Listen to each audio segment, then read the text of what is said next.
बिस्मिल्लाहिर्रहमानिर्रहीम अस्सलाम वालेकुम।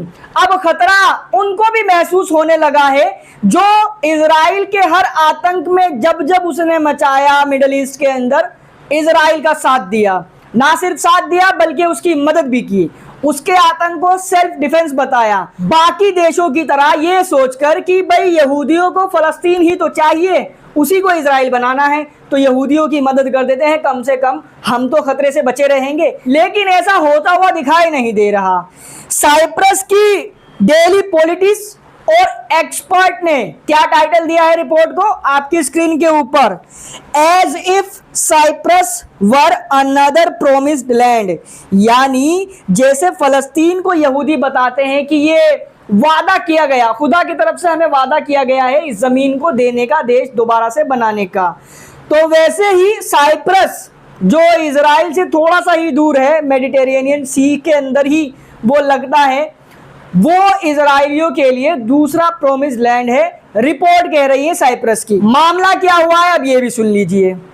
जब ईरान ने बजाई, मतलब ढंग से बजाई, तो इजराइल के अंदर तमाम फ्लाइट्स बंद थी। जो इजरायली थे वो कहीं भाग नहीं पा रहे थे, मगर जो भाग पा रहे थे वो समुद्र के रास्ते से बोट्स ले लेकर साइप्रस पहुंच गए, और पहले ही साइप्रस में यहूदियों की बड़ी आबादी रह रही है, अब और ज्यादा बढ़ गई है। इसी रिपोर्ट का ये दावा है कि साइप्रस के अंदर ना सिर्फ यहूदी बढ़ रहे हैं बल्कि प्रॉपर्टीज को खरीदकर अपने धार्मिक स्थल बना रहे हैं, अपने ज्यूइश स्कूल्स बना रहे हैं, हॉस्पिटल्स बना रहे हैं, तमाम तरीके की चीज़ों को इस्टेब्लिश कर रहे हैं, जैसा उन्होंने फ़लस्तीन के अंदर किया था। धीरे धीरे दीमक की तरह लगते गए और खाते गए, वैसे ही साइप्रस के अंदर भी लगते जा रहे हैं और साइप्रस को अपना ऑल्टरनेटिव स्टेट बनाने की कोशिश कर रहे हैं, ऐसा कहना है इस रिपोर्ट का भी और एक एक्सपर्ट का भी। अब वजह इसके पीछे ये हो सकती है कि जब ईरान जैसा कोई देश हमला करता है, जंग की हालत में अंधाधुंध बजाना शुरू करता है, तो इजराइल के जो लोग हैं उनके पास एक ऑप्शन रहेगा कि भाई नदी के रास्ते, मतलब तैरते हुए अपने दूसरे घर चले जाओ। यानी अगर साइप्रस पर कब्जा कर लिया जाता है इजराइल के द्वारा तो दूसरा घर रहेगा, वहां पहुंच जाया करेंगे ईरान की मिसाइलों की रेंज से काफी दूर। आपकी स्क्रीन के ऊपर साइप्रस के पार्लियामेंट के मेंबर का ये स्टेटमेंट, इन्होंने कहा है कि इजराइल हमारे देश साइप्रस पर भी अब कब्जा कर रहा है। मतलब दिल की धड़कनें और ज़्यादा तेज़ हो गई हैं, साइप्रस वालों की भी दिल धक धक धक धक कर रहा है कि जिस चीज़ में हमने इनका साथ दिया कि जाओ फ़लस्तीन पर कब्जा कर लो और हम खुला सपोर्ट देंगे, तुम आतंक मचाओगे हम उसे सेल्फ डिफेंस कहेंगे, तुम मासूम लोगों को मारोगे हम कहेंगे कि नहीं आतंकियों को मारा, इजराइल जो कह रहा है सही कह रहा है, बस हमें कुछ मत करना। लेकिन अब उल्टी गंगा बहना शुरू हो चुकी है। इजराइल की सोच सिर्फ इतने पर थोड़ी ना खत्म होने वाली है, वो तो पूरा खित्ता कब्जाना चाहते हैं, जिसमें साइप्रस भी जाहिर सी बातें आ चुका है। भाई इजराइल चाहे छोटे से साइप्रस पर कब्जा कर ले, पूरे मिडिल ईस्ट पर कब्जा कर ले, या अमेरिका की थूथड़ी रगड़ दे, कोई उसका क्या ही उखाड़ेगा। इजराइल का यूएन का एम्बेसडर कार में बैठा हुआ बातें कर रहा है कि यूएन की जो बिल्डिंग है, यानी यूनाइटेड नेशन जो ये ग्रुप है पूरा, ये एक यूजलेस ग्रुप है। यूनाइटेड नेशन की जो बिल्डिंग है ये यूजलेस है, इसको तो बम से उड़ा देना चाहिए। इजराइल ने ईरान के ऊपर पहले दिन में जो हमले किए थे उसमें ईरान के टॉप जनरल्स, कमांडर्स, साइंटिस्ट और एडवाइजर्स को असैसिनेट करने का दावा किया था, मगर इजराइल सिर्फ उतनों को ही मार पाया अपने एडवांस हथियार से जितनों के नसीब में अल्लाह ने शहादत लिखी थी। ये रियलिटी है, चाहे कोई कुछ भी भोगता रहे।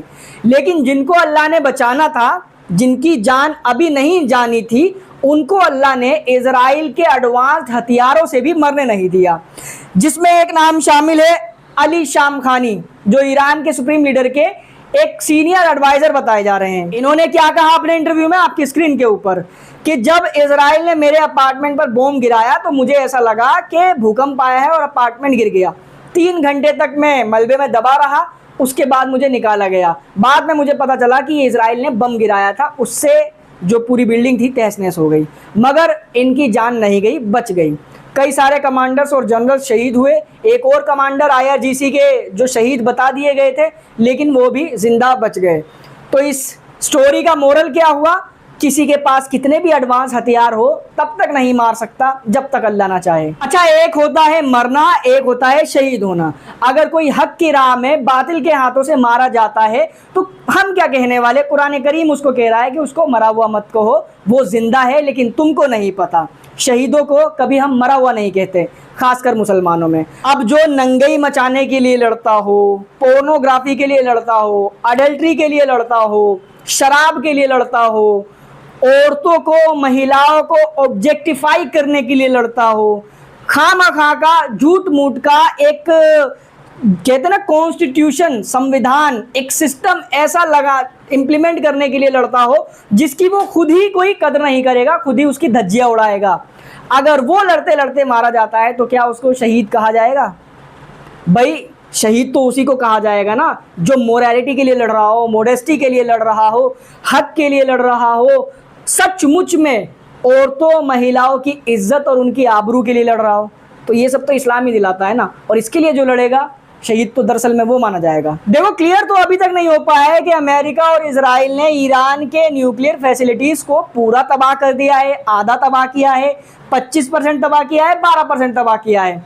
खुद इनको भी क्लैरिटी नहीं है, भोग चाहे कितना भी ले इंटरनेशनल मंचों पर खड़े होकर, लेकिन अपने कुत्ते को सूंघने के लिए भेजना चाह रहे हैं ईरान के अंदर, मगर ईरान ने कुत्ते नॉट अलाउड कर दिया है। ईरान का कहना है कि जिस घर में कुत्ते होते हैं ना, तो बरकत वाले जो फरिश्ते होते हैं उस घर में आते नहीं हैं।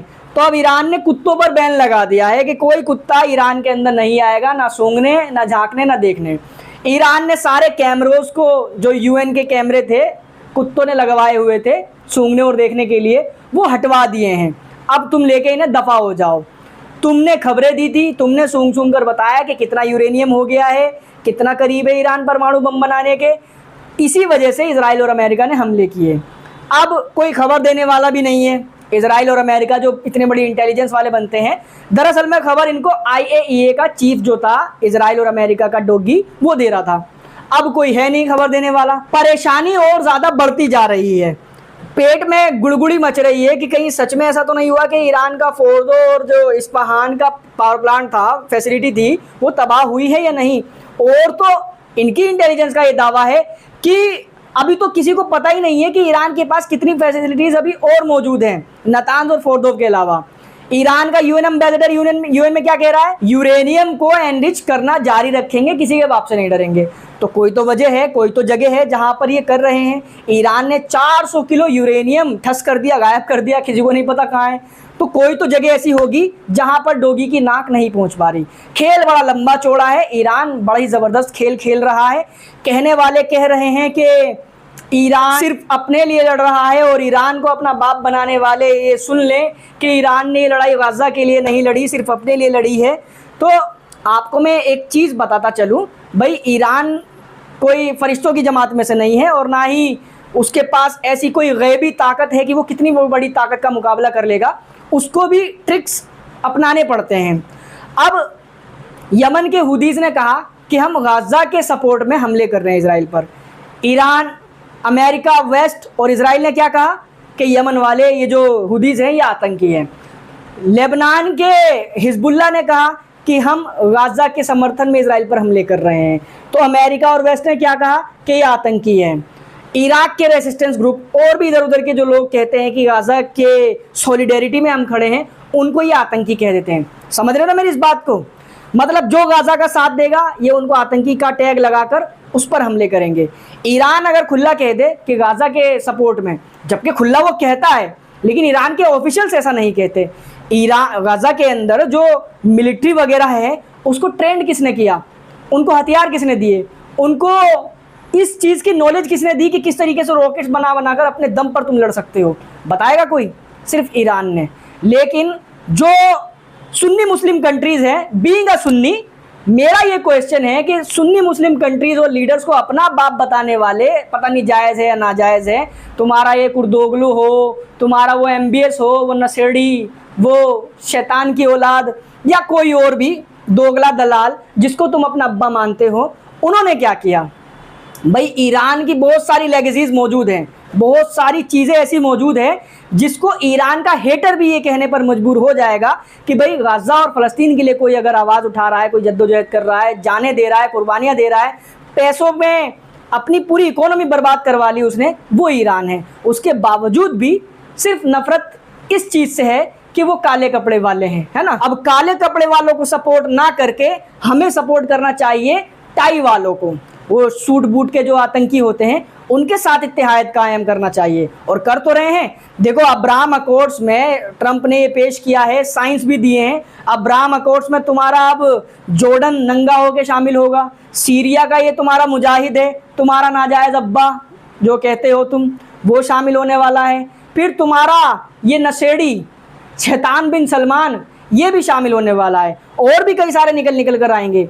तो ये ठीक है। बहरहाल गुस्से में इधर उधर निकल जाते हैं, कुछ गलत बोल दिया हो तो माफ़ कीजिएगा, एक ने गुस्सा दिला दिया था मुझे ये लिखकर। अब मिडल ईस्ट के अंदर तो ये न्यूक्लियर को लेकर उथल पुथल चल ही रही है। अमेरिका और इजराइल के पेट में दर्द होने लग जाता है किसी भी मुस्लिम कंट्री के पास अगर ये सुन लेते हैं कि न्यूक्लियर का प्रोग्राम जारी है या चल रहा है। तो ऐसे में अब सेंट्रल एशिया के अंदर 3 मुस्लिम देशों ने अपने देश के अंदर न्यूक्लियर का खाता खोलने का ऐलान कर दिया है। सेंट्रल एशिया के 3 देश कजाकिस्तान, किर्गिस्तान और उज्बेकिस्तान, इन तीनों ने रशिया की मदद ले ली है, और रशिया ने भी अनाउंस कर दिया है कि ये इन तीनों देशों के अंदर न्यूक्लियर पावर प्लांट बनाने जा रहे हैं। भाई हवाला दिया गया है, बहाना दिया गया है कि बिजली बनाएंगे, लेकिन बिजली बनते बनते परमाणु बम अपने आप ही बन जाता है हर देश का, जहाँ भी न्यूक्लियर पावर प्लांट बन जाता है। तो हो सकता है कि अब इजराइल और अमेरिका के निशाने पर ये 3 देश भी आए। पाकिस्तान तो पहले से ही निशाने पर है। नेतन्याहू का कहना है कि ईरान और पाकिस्तान, जहाँ पर सबसे ज़्यादा रेडिकल इस्लामिस्ट सोच वाले लोग हैं, उनके हाथ में अगर न्यूक्लियर चला गया तो हमारे ये जो नंगई वाला सिस्टम है, ये जो सूद वाला सिस्टम है, हरामखोरी वाला सिस्टम है, नंगे होकर नाचना, सट्टा लगाना, जुए को आम करना, और फिर ये कहते हैं अपने आप को धार्मिक भी है। इनके धर्म में कहीं से कहीं तक नहीं लिखा ये सब, उसके बावजूद भी ये करते हैं, क्योंकि धर्म को इन्होंने रिफॉर्म किया है अपनी ज़रूरतों के हिसाब से, और इस्लाम रिफॉर्मेशन को रिजेक्ट करता है। लड़ाई इस चीज़ की है। इस वीडियो में फिलहाल इतना ही था। इस वीडियो को शेयर करें, चैनल पर नए हैं तो सब्सक्राइब जरूर कर लें। Thank you so much for